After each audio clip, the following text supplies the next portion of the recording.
you don't make enough to provide for us anymore, so we have to get out there in the workforce. Right, because you voted for laws that give the jobs to you instead of to us. You know that, right? You have to know about this, right? Women have been saying for decades, they've been saying, we get 77 cents on the. Women want to get paid equal. They don't want to work equal. They just want to get paid equal. So they went to the government and they voted for the government to make things equal. And now that things are equal, women have raised their standards and they're saying men can't provide anymore. You voted for that. You know that, right? What's going on, everyone? Sauce King here today, and once again, I have to give an analysis about gender war stuff. Again, this is why I say that identity politics is the worst thing to ever happen in our country. Honestly, you got men pitting each other against women, and I kind of want to give my take on this whole situation. So apparently, there's this new article that came out that highlighted that. I guess you guys can see from my screen. I'm screen sharing. Single women own more homes in the U.S. than single men. Now, there's many reasons for why this outcome happened, but I want to focus on this lady called Hannah Cox. I do. The problem is that men are not keeping up, making it impossible for most people to find equal partners. Now, let's go with the name equal. Do you want a man that makes the same exact money as you? Women will say yes, but it's always higher. It's never, to me, there's all the studies I got for you. Men making what I think was it $500,000 a year, 77% of them are married to stay-at-home wives. There's a trend that the more money a man makes, the less he cares about money. But women are complaining about, I can't find an equal partner. It sounds like there's a proposition mismatch here, right? Women seem like, hey, I make $100K a year. I want a man to make $100K a year or more. It seems like the more money a woman makes, the more she cares about money. When a man of her same ilk, her equal partner on paper anyway, he's not looking for someone the same as him. And this is the problem. And one thing I can't stand with a lot of these feministy kind of women is they try to make it a competition of dominance. Like, I'm better than you, right? And then there's other people who disagree with her. But I want to kind of focus on this idea that women use this as a flex to show how superior they are. When I believe men in the past, they didn't use their degree as superiority. Like my wife is a stay-at-home mom, and I own a house. We own a house technically. Mortgage is in my name though.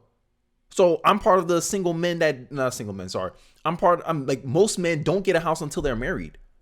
It's lifestyle choice. Like a house doesn't really prove if you're more successful than men or not. And I don't understand when did housing become equivalent to a man's ability to earn, right? Has anyone considered that the problem might also be with men, some of whom refuse to pursue trade skills and level up their game and prefer instead to blame women for the state of things? And I'm not blaming women here, right? I'm not going to blame women, but I am going to highlight things that make it easier for women to own a house. Now, I made a retweet here. Maybe you guys seen it or not. If you haven't followed me on Twitter or on X, sorry, I'll ask for your follow I have a link to the description to my I can't speak today. My X post. Here's my take. Many men no longer see the value of college for the most part, as is it hostile to men. And it's true, right? Men are very, if you get false accusation there, you immediately get kicked out there. Men hasn't been going to college at a high rate because of the return on investment. This is why men have less student loan debt than women, because men go in there, and when they go in there, they usually have a plan. Hey, I'm gonna work my butt off so I can pay off this debt. Hey, I'm gonna go in there and take as little loans as possible to get this degree. I'm gonna make sure this degree actually leads to something, which is in the STEM fields. And even after men do all this, this is the barriers. I'm telling you from personal experience. This is the barriers that men face. Many women also have an incentive with scholarships. It's hard to find scholarships if you're a dude. If you're not disabled, if you don't have any other thing, if you're a perfectly healthy male, it's hard for you to find scholarships. And special work programs like work in insert male-dominated field, which makes it easier to get these high-paying jobs. And this is something that women don't really want to highlight. They want to sit here and act like, oh, look, we're so much better than you. But do we have equal opportunity? That's my problem. This is my question. And it's not the case. Because if you go into college, there's women in tech, women in engineering, women in this, women in that, women in this. And it's essentially you creating an incentive where you want more women to come in. So if a woman is willing, she can do all this stuff. Women outnumber men. I forgot by how many.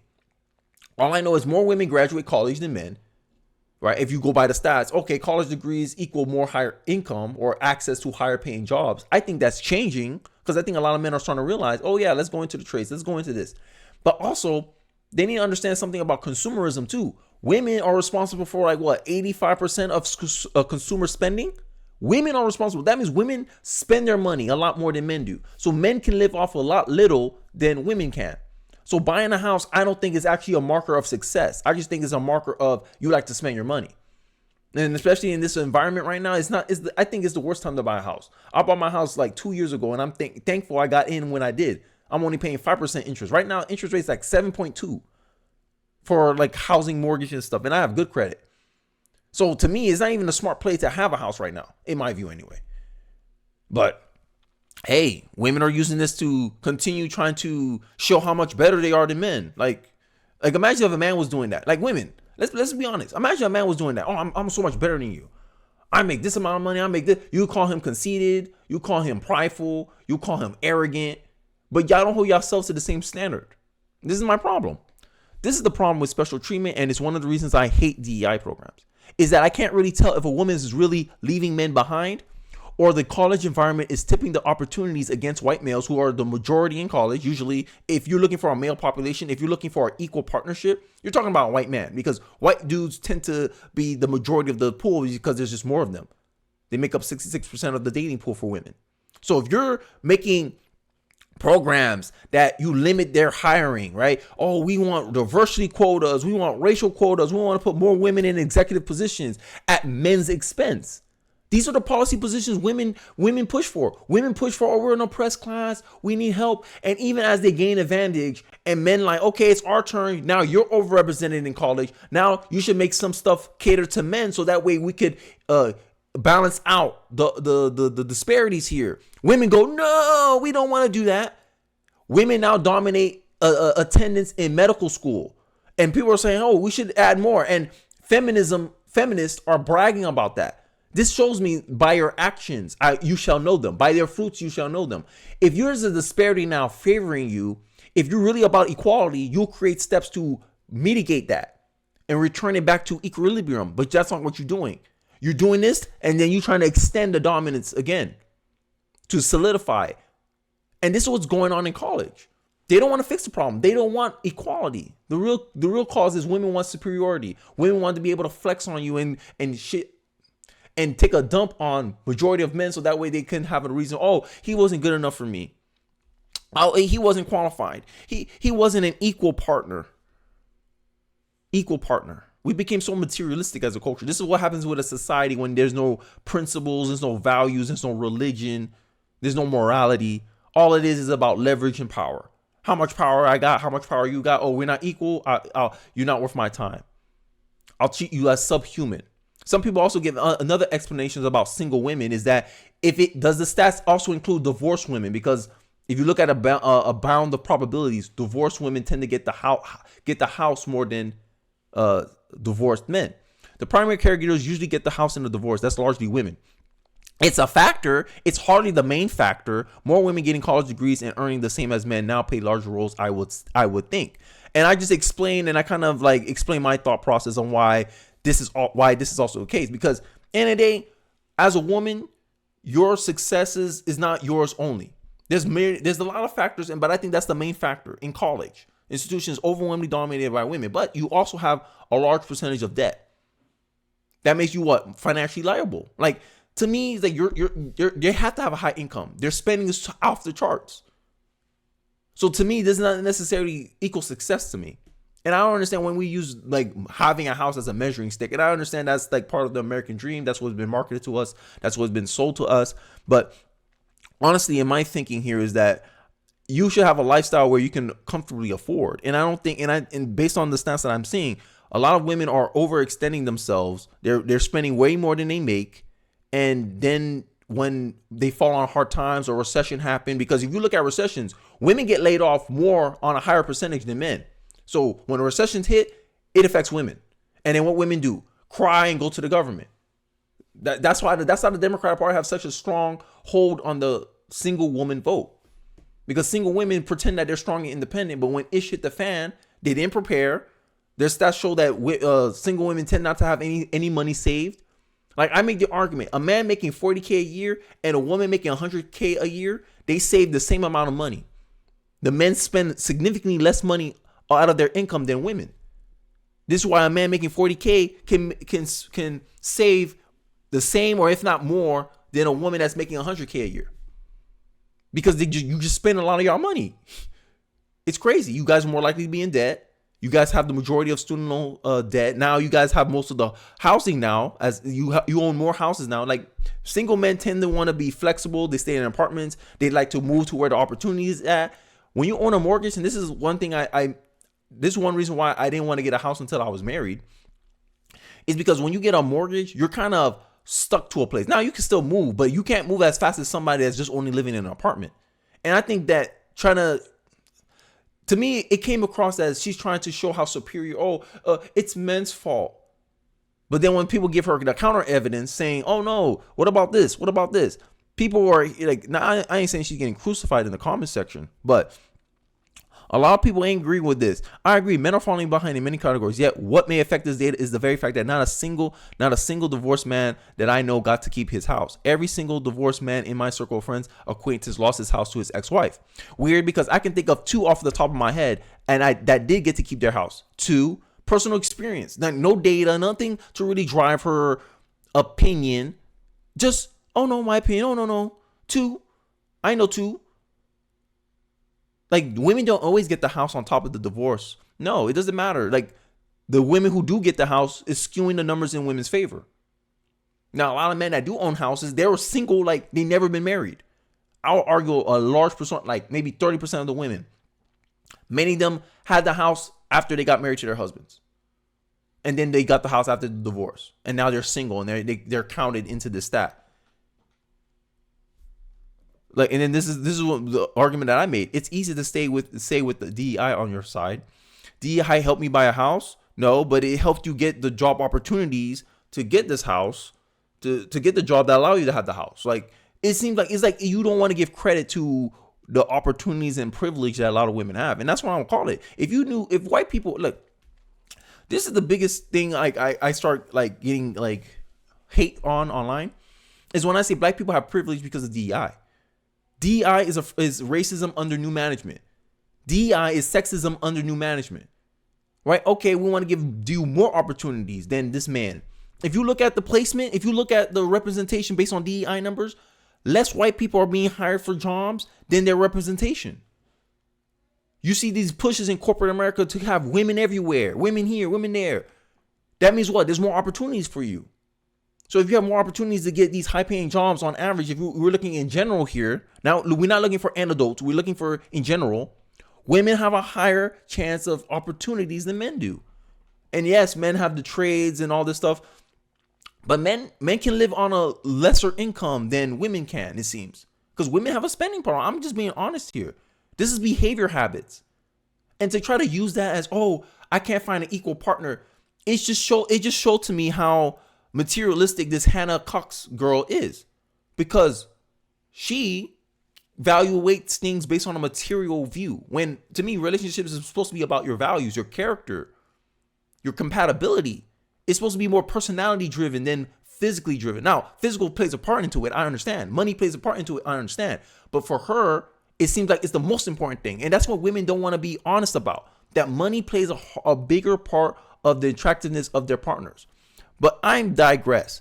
I want to get into this clip where I want to show you like Hose Math. This guy is viral on TikTok for exposing kind of the logic that a lot of women operate on. And that was the clip from the intro of this video. So let's take a look and I'll give him further commentary on this. From men, and gives it to corporations if they meet diversity quotas. So we are being forced to pay to put ourselves out of work so you can be equal. Men and women don't put the same amount of effort into the workplace, and so they get different rewards out of it. But See, and that's also another argument too. Men work more hours than women, regardless if it's salary or hourly jobs. Working more hours gives you more opportunities to finish work faster, which will help you get a promotion faster.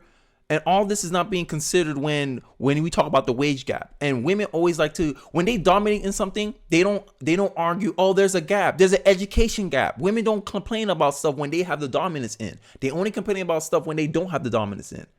And this is the problem that a lot of men are seeing too in our society, in our culture. And this is a quote I want to go into. I know I'm going all over the place. Hopefully it's not too long of a video, and hopefully I can find it within reason.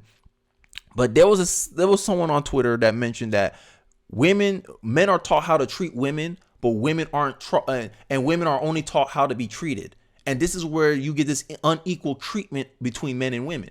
Why women can't see things from the men's point of view is because they've never been taught to see things from a male's point of view. And I think this is what's leading to a lot of the miscommunication, us talking past each other, is because feminist culture has essentially bred women to be men's enemy, and that the only way women perceive men as good is if men do things that's counter to their own best interest, which to me, that's going to cause resentment. But women don't see it. Women don't care. Right. And this is why I'm saying social media ruined women in a way, because I think social media is making a lot of women narcissistic, because y'all spend a lot of time on these apps and y'all get your head it bloated up. You get your egos puffed up by other women. And then you end up becoming Dululu, as they say in the TikTok spaces. But I digress. Women wanted to make it equal. When men made more, women could find men who made more. But now women are making more, and they can't find men who make more. But it's not because you're running faster than us, it's because you voted to redistribute the trophies. So my money goes to the government, and the government gives that money to corporations, and then when I apply for a job, the corporation says, you may not have that job. We need more women to satisfy our government free money requirements. So you want... So this is the problem I think that's been going on. And this is what I highlighted in the college system, is that you guys are bragging about an outcome where the man essentially has a handicap. If a man say, oh, I'm successful, I got a college degree, I got this. In my mind, I'm like, damn, even with all the women in tech stuff, or even with all this initiative, you have this perception that this person's a lot better than a woman because you know, oh, there's a lot of things in her favor to get this outcome, right? It's the same thing with a DEI person. When you hear, oh, I'm a black pilot, people gonna go, oh, did he get special treatment? If you hear someone say, oh, I'm a young white pilot, oh my God, you must have been really good, because they're really skewing the things against your favor. The odds are against you to make it like that. It's the same thing. It's the same effect when the Negro sports, like rough guy's name, when black athletes were making it into the white sports, it's the same effect. Now, literally, these programs are creating the same effect for men and white people. Asians too in some cases as well. You're creating the same effect. Oh my God, I know you had to be twice as good to get the same opportunities as a woman. This is the dynamic women are creating. And it reminds me of a parable that I once thought, and if I ever have a daughter, this is why I'm a teacher. It's the elevator principle. Like a woman, the God told a woman, a manager told a woman, hey, this is the men's store, and you can have any man you want in there. As you go up, the quality of men gets better and better, but the only thing is you can't go back. Once you go up, you can't go back. So women, first floor, they just zoomed through the first floor. They didn't even want to see the first floor. Second floor was okay. Keep going. They kept going. They kept going until they got to the top, and then it was a sign from God that said, you are the 10th, the 9th women or whatever, 1000th woman to reach this point. Now please get out of the store. And this proved that you can't make women happy. Women aren't satisfied with anything because women have a negative. Women are more catered to the negative of things than the positive. They see reasons why to nitpick something, to question something, to doubt something more than to trust something, to believe something, to appreciate something.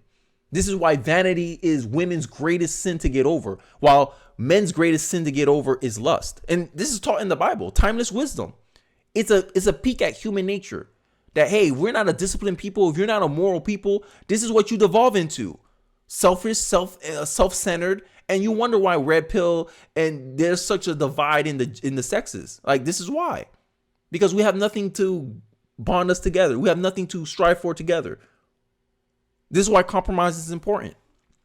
So both sides can have a greater outcome than having 100% of nothing. And this is what's going on right now in our dating culture. We're going to have a lot of single women, and it's going to be mostly their fault. Sorry, because they care about materialistic things more than actual principles, the values of a person. I mean, I digress. Men to pay, but you voted to take away our ability to do that.